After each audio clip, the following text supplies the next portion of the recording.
இப்போது நமக்கு பக்கத்தில் இருக்க ஒரு பேங்க்கில் போய் நம்ம அமௌண்ட் போட்டிருக்கோம். இப்போ அந்த பேங்க் திவால் ஆயிடுச்சுன்னா நம்ம பணத்தை எப்படி வாங்குறது அப்படின்னா, DICGC அப்படின்னு சொல்லி ஒரு அமைப்பு இருக்குது. அந்த அமைப்பு தான் 90 நாளைக்குள்ளே அந்த பணத்தை நமக்கு ரிட்டர்ன் பண்ணுவாங்க. DICGCயா அவங்க ஏன் நமக்கு ரிட்டர்ன் பண்ணுறாங்க அப்படின்னு கேட்டிங்கன்னா, இது ஒரு இன்சூரன்ஸ் கம்பெனி.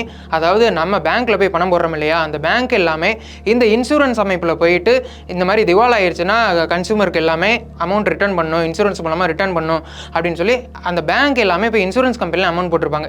அப்படி தான் நமக்கு அந்த இன்சூரன்ஸ் கம்பெனிலேருந்து திவாலான அமௌண்ட் தருவாங்க. அப்படி அவங்க தர அமௌண்ட் வந்து 5 லட்ச ரூபாய்க்குள்ளே தான் தருவாங்க.